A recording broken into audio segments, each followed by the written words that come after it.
Well, good morning. I'm going to make breakfast sliders this morning, or a breakfast slider for me.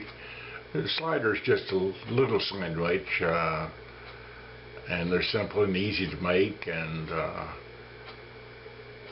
I'm going to make those this morning, and then I'm going to tell you a story. It's not a cooking story. It's going to be a story about a trip that Frida and I took to Baja, California, 3 months long. I think you might be interested in it. It's called the Baja Van. Okay, let's make this little sandwich here in a hurry. I've got the pan on here getting hot for the egg.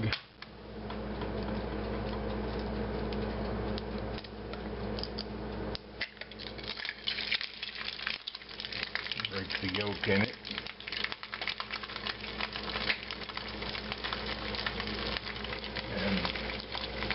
Throw in an ice cube.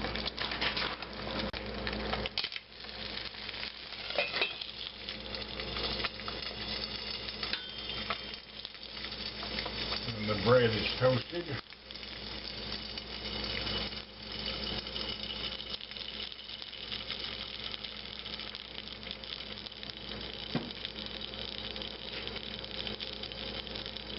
And the egg will be done in just a minute. Check this out. Oh yeah, that's done. We're ready to put this little sandwich together. Get the ring off here.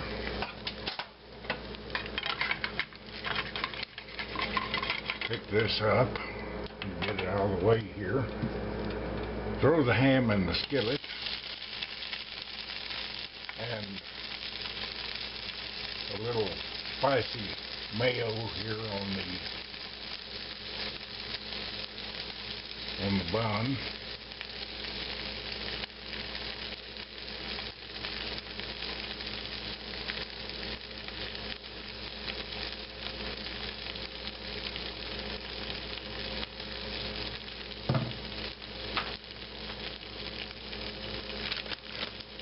Salt and pepper the egg.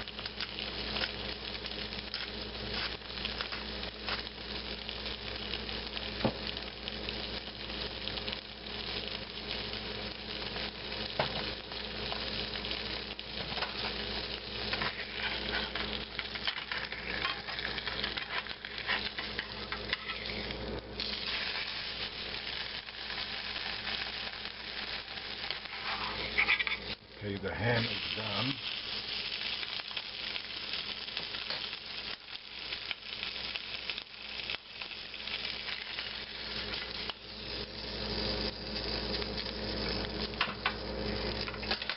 Cheese on top of the ham. Egg on top of the cheese. And that's ready for me to get a cup of coffee and head for the table. Shortly after we moved to Colorado, some of the guys that hung around the glider port there approached me one day and said, we're putting together a flight to Baja to camp on the beach for a week and just wondered if you'd like to go along. We have an empty seat. All it'll cost you is whatever your share of the trip costs. And I said, well, yeah, that sounds like a great thing to me. With winter coming on and things slowing down at the glider port, sounded like a fun trip to me. So we flew down there, landed at a place called Los Frailes, camped under the famed fig tree there, spent a week.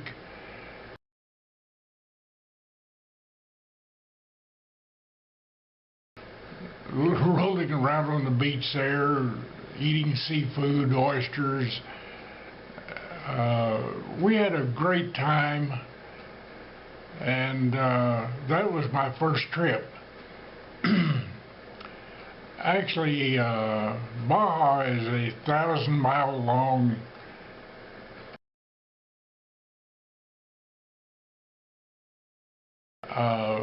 tops of mountains, and it's desert in the middle. They're about the only place you have any number of people is along the seacoast, because it's the availability of seafood.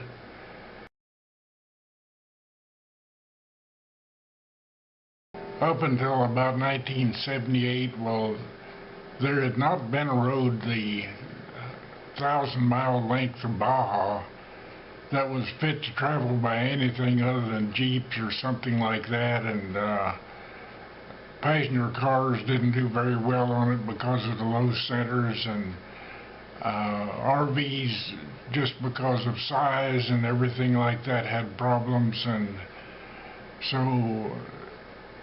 I was thinking about going down there and taking Frida, since it was such a fun trip flying down there, and I'd take Frida and we'd go down there and spend some time. And so I started looking around for what would be the best vehicle to take.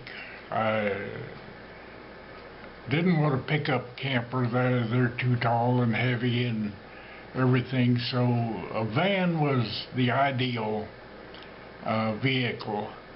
And I was lucky enough to find one that had been manufactured for Southwest Bell Telephone before they were broken up, and it was on a 3/4 ton pickup chassis, had the truck engine, 4-speed floor shift on it. It was heavier built, and it would be the perfect chassis to build a camper van.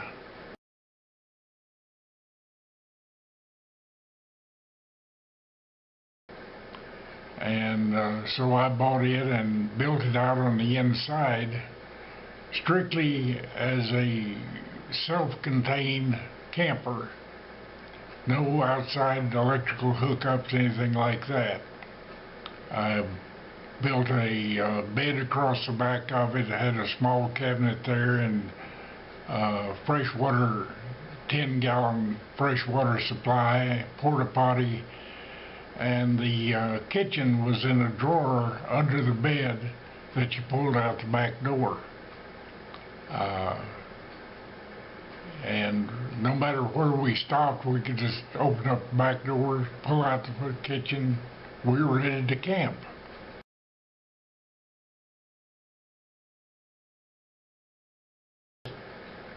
Our plan was to enter Baja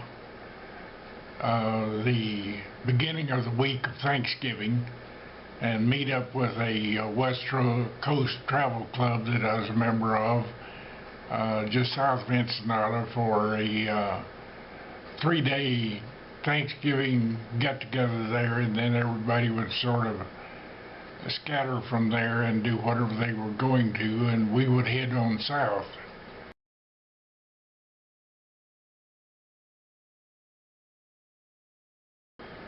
And our ultimate goal was to work our way south until we were at the Cabo San Lucas by Christmas.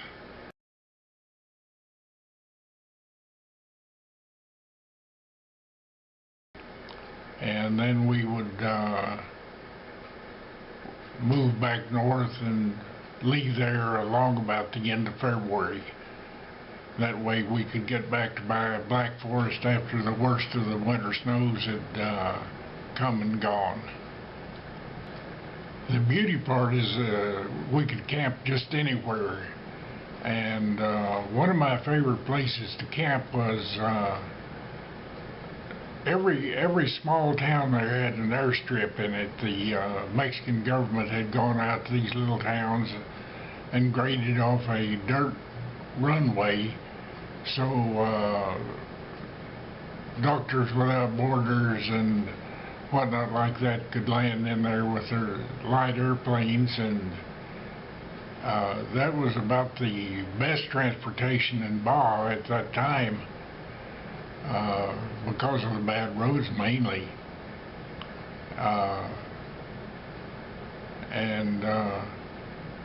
there's some pretty nice runways there, and there were some that were more interesting than others, and you had to be a certain level of pilot really to use some of those runways.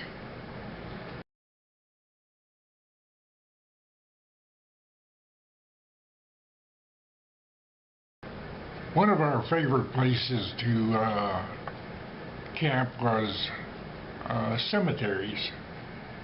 A cemetery there is outside of town, usually a mile or two, and once in a while they'll even have a shade tree or two, and they are level and nobody around, and they're easy to find, and nobody bothers you, and it's quiet, and they make an ideal place to pull into and spend the night. We were in such a place, and saw along about, I don't know what time it was well past midnight. Something noise outside woke me up, and I listened, and I heard some Mexican woman's voice saying, telling someone to be quiet. They were sleeping. Well, you could also hear other sounds around there, so I decided that the best place for us to be would be somewhere else. I would always pull into those, turn around, and be on the main road facing outward so I could leave easily. And I got up, slid under the wheel, started the engine. When I turned the headlights on, this is what I saw in the windshield.